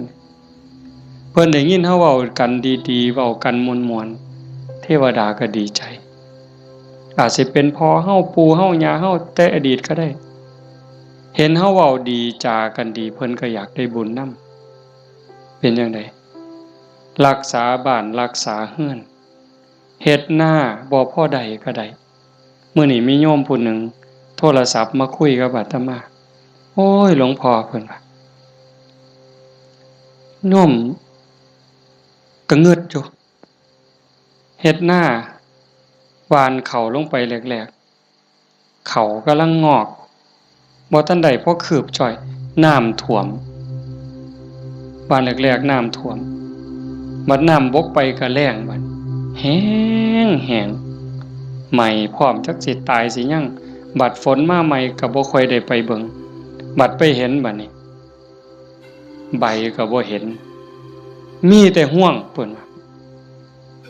โอ้ยอันนี้จังแม่นบุญบอกกับผัวจังแม่นบุญเนาะเฒ่าเนาะเพราะว่าเพิ่นก็เฮ็ดแต่บุญนี่หลีนี่จังแม่นบุญนี่หลีลูกก็ฮู้จักความผัวก็ฮู้จักความกว่าเทวดาเพิ่นว่าอันนี้คือบุญเด้จังว่าเห็นพี่เห็นน้องลูกเต้าเราหลานเด็กเล็กเด็กน้อยเอ้าไปเหี่ยวจักเทื่อแล้วมันหลบมานั่งอยู่คือเก่านี่เอ้าแต่ออกไปจักเทื่อมันหลบมานั่งคือเก่านี่คันบุญบ่หลายมันนอนปะง่องส่วนได้หนีไปนอนแล้วไปเบิ่งโทรทัศน์แล้วนี่คือบุญหลายเด้อพากันเลี้ยงลูกเอาศีลเอาธรรมเลี้ยงฝากโยมจักหน่อยยากก็อดเอาลำบากก็อดเอาอดเว้าดีอดคิดดีอดทำดีกับพี่กับน้องกับบ้านกับเมืองไปอยู่ไสก็อย่าสร้างปัญหาคันเฮาเป็นคนมีศีลมีธรรมอดกั้นจักหน่อยความรักความเมตตาก็เกิดแผ่เมตตาดูๆเด้หวังว่าในใจนี่ตั้งความรู้สึกในใจว่าทุกคนคือพี่คือน้องแล้วก็แม่นอีหลีซ้ำอย่างเว้าแต่ตอนต้นพระพุทธเจ้าเว้าซ้ำได้ว่าในวัฏฏสงสารนี้ไม่มีใครเลยที่ไม่เคยเป็นพ่อเป็นแม่เป็นพี่เป็นน้องเป็นญาติร่วมสายโลหิตเป็นสามีภรรยากันมาก่อนทุกคนนั่งอยู่นี่แม่นหมดจังซั่นสิเครียดให้กันเฮ็ดหยังสิสร้างกันเฮ็ดหยังเอารัดเอาเปรียบกันเฮ็ดหยัง อีกบ่โดนก็สิไปไผไปมั่นแล้ว จังซั่นเวลาอยู่นำกันนี่เอาบุญนำกันติล่ะเว้าดีนำเขาก็ได้บุญแล้วคิดดีต่อเขาก็ได้บุญแล้วเฮ็ดดีทำดีต่อเขาก็ได้บุญแล้วเอาบุญนำกันอย่างอาตมาเว้ามันบ่จบว่างั้นเฮ็ดดีกับพ่อกับแม่พ่อแม่มีผู้เดียวในปัจจุบันคันเพิ่นตายนี่จากแล้วอยากเฮ็ดดีนำเพิ่นก็บ่ได้เฮ็ดอยากเว้าดีนำเพิ่นก็บ่ได้เว้าอยากหาข้าวแซ่บๆให้เพิ่นกินก็บ่ได้จังสั่นอยากให้เพิ่นกินหยังก็ให้เพิ่นกินซะอย่าจะไปจุดเทียนซะก่อนจังเอิ้นกินเด้บ่ได้กินเด้นั่นอยากเว้าดีๆนำเพิ่นก็เว้าตอนเพิ่นได้ยินอย่าจะจุดธูปเพิ่นอีแม่เอ้ยฟังเทศเด้อพี่บ้าแนวนั้นบ่ทันคิดว่าเพิ่นเสร็จขี้เฮาจักเทื่อจำบ่ได้มื้อนี้ถามโยมว่าผู้ใดท่านเสร็จขี้ให้พ่อให้แม่เนี่ยแล้วเพิ่นอาบน้ำเสร็จเนื้อเสร็จตัวให้เฮาจักเทื่อถามโยมว่าเสร็จให้เพิ่นจักเทื่อแล้วคือกันป้อนข้าวป้อนน้ำเพิ่นป้อนเฮาจักเทื่อเหยียดขาใส่ร้อยเอาลูกเหยียดขาไปนำแม่ลูกนี่ขาแข็งนี่เนาะตีนอยู่กับตีนแม่แต่ว่าหัวหนุนเข่าย่ำเข่าปนกับกล้วยมกใบตองเหย้าจำได้อยู่บ่โยมหางสอนต่อยปั๊บใส่ปากต่อย4เทื่อ5เทื่อก็บ่ทันหมดอันน้อยๆนั่นหมดข้าวมกหมดเอามือจุ่มน้ำหยดป๊อกป้อนบ่ทันแล้วขี่พวดใส่ขาเครียดก็บ่เครียดจมก็บ่จมเซ้ยเห็นบ่มื้อนี้มีผู้ใดท่านได้เฮ็ดแน่อาตมาก็บ่ทันได้เฮ็ดคือกันเฮาสิเป็นหนี้บุญคุณเพิ่นส่ำใดจังซั่นเพิ่นจากไปแล้วแนวอยากเห็นแนวอยากฮู้สมมุติว่าจิตวิญญาณเพิ่นล่องลอยฮู้เห็นเฮาอยู่อยากเห็นลูกฮักกันอยากเห็นหลานฮักกันทุกข์ยากก็ช่วยเหลือแบ่งปันคือพี่คือน้องอย่าใส่เฮ็ดคือบางซุ่มเนี่ยบางซุ่มนี่จูงแขนกันขึ้นลงขึ้นศาลจะเป็นเพิ่นเก่งหลายน้องกับอ้ายฟ้องกันบ่แล้วโอ้ยจะเป็นผีพ่อแม่สิเป็นทุกข์หลายจังว่าเฮาบ่เอาแนวนั้นเด้อมื้อนี้สมควรแก่การเวลาใส่เวลามาชั่วโมงเกือบครึ่งอะโยม25นาที26นาทีก็เห็นว่าสมควรแก่การเวลาขออนุโมทนาสาธุทุกคนทุกท่านน้อเจ้าภาพบ่อ่านก็ได้ดอกถือว่าทุกคนคือเจ้าภาพหมดมื้อนี้เฮาตั้งใจอุทิศบุญกุศลที่เกิดที่มีส่งไปถึงดวงจิตวิญญาณของโยมพ่อใหญ่ทองมาแม่ใหญ่ที่บุญชาลีโยมพ่อออกทองแดงโยมแม่ออกท่องใบสาสังแล้วก็ปู่ย่าตายายญาติโกโหติกาที่ล่วงลับจากไปแล้วตั้งแต่ชาติใดภพใดเวลาใดก็แล้วแต่มื้อนี้เฮาได้ตั้งใจอุทิศบุญกุศลส่งไปถึงท้ายที่สุดก็ขออาราธนาอ้างอิงอำนาจแห่งคุณพระศรีรัตนตรัยคุณของพระพุทธเจ้าพระธรรมพระสงฆ์และอำนาจแห่งบุญกุศลคุณงามความดีที่มีทั้งหมดทั้งมวลที่ญาติโยมทั้งหลายได้สร้างได้ทำนี้ส่งไปถึงดวงจิตวิญญาณของโยมพ่อใหญ่ทองมาแม่ใหญ่ที่บุญชาลีโยมพ่อใหญ่ทองแดงโยมแม่ใหญ่ทองใบสาสังให้ได้รับโหรับทราบถ้าสามารถรับโหรับทราบโดยตนเองก็จงอนุโมทนาสาธุรับเอาหากบ่สามารถจะโหได้ด้วยตนเองก็ขอฝากข่าวบุญข่าวกุศลที่ลูกเต่าเล่าล้านญาติพี่น้องได้สร้างได้ทำทั้งหมดบ่ว่าสิเป็นการให้ทานการรักษาศีลเจริญภาวนาฟังเทศน์ฟังธรรมอ่อนน้อมถ่อมตนค้นคว้าที่ชอบค้นคว้าในสิ่งที่ชอบอุทิศส่วนบุญอนุโมทนาบุญทำความเห็นในถูกต้องถูกตรงนี้ฝากไปกับเหล่าเทพเทวดาพระนางธรณีภูมิญาณวิถีอันเป็นทิพย์จงนำข่าวบุญข่าวกุศลส่วนนี้ไปแจ้งแก่ดวงจิตวิญญาณ ของโยมพ่อใหญ่ท่องมาแม่ใหญ่ที่บุญชาลีพ่อใหญ่ท่องแดงแม่ออกท่องใบสาสัง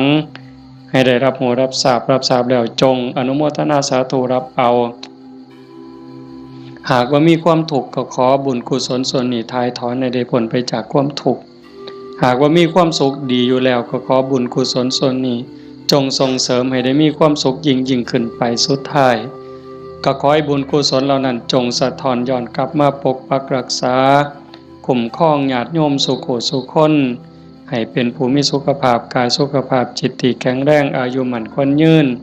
มีความสุขกายสุขใจปรารถนาสิ่งหนึ่งประการใดหากเป็นไปโดยชอบประกอบโดยธรรมก็ขอให้ความหวังความปรารถนานั้นจงสำเร็จทุกๆประการโดยทั่วกันทุกท่านทุกคนเถิดจังไปฟังโยมหมอมันมีของใหญ่เด้อใหญ่เด้อไปนู่นกุลมเด้อแจ้งให้ทราบปัจจัยที่ญาติโยมถวายในมื้อนี้เด้ออาตมาสิเอาเมื่อวัดส่วนหนึ่งสิไปซื้อขี้ดินได้ยินอยู่เนาะว่าในวิทยุเนาะสิซื้อขี้ดินเพื่อให้บุญกับโยมพ่อใหญ่แม่ใหญ่นำนี่ล่ะอีกส่วนหนึ่งอาตมาสิเอาไปทอดกฐินปีนี้อาตมาเป็นเจ้าภาพทอดกฐินไปทอดอำเภอเสรภูมิจังหวัด101มื้อวันที่25มีผู้สิไปนำบ่วันที่25หลังจากทอดที่วัดโน่นกุลมแล้วเดี๋ยวสิเว้าทั้งวิทยุดอกคันมีผู้สิไปนำก็บอกบ่ต้องบอกชื่อก็ได้ว่ากลุ่มขาน้อยมีจักคนคันหลายก็สิเมารถบัสแล่นรวยๆเมาก็ถ่าอยู่นี่ละปากทางนี่พากันไปถ่าอยู่หั่นมาจอดปั๊บก็ขึ้นเลยขากลับก็มาจอดหั่นก็แล้วแต่สิมาว่านี่ บ่มาก็อยู่หั่นล่ะเด้อฟังทางวิทยุพระเอาบุญคักๆหาจากถ่าให้โดนกว่านี้หากะลามันบ่ยืนอาจจะพาเฮ็ดบุญเด้อเอามื้อนี้เอาปัจจัยไปก็เพื่อเฮ็ดบุญอย่างว่านี่ล่ะเอาเป็นจังได๋คิดเขาก็คิดออกบ่ค่าน้ำค่าไฟมื้นขาลุกบ่ได้เอาผู้ตีของก็ได้บุญได้ย้ายมุงนึงได้ 10% พุ่นแน่อันนี้ค่าน้ำค่าไฟกับค่าวิทยุนำเนาะคันบ่มีค่าไฟก็บ่ได้ฟังเด้ขอบมีค่าไฟจังได้ฟังวิทยุเนาะเอาตั้งใจบัดนี้เตรียมน้ำทาไว้กวดมีน้ำทาใส่น้ำทาบ่มีน้ำทาก็ใส่น้ำใจพนมมือเฮ็ดจิตใจให้มั่นคงนิ่งๆจักครึ่งนาทีคือทอดพ่อใหญ่ท่องมาแม่ใหญ่ที่พ่อใหญ่ท่องแดงแม่ใหญ่ท่องใบแล้วก็ญาติโยมที่มาฟังธรรมนี่ล่ะเฮามีพ่อมีแม่อยากให้ผู้ใดได้บุญนำก็ตั้งจิตเป็นสมาธิคันยิ่งจิตเป็นสมาธิมั่นคงเท่าใดพลังบุญก็ยิ่งแห้งเท่านั้นหลายไปเท่านั้น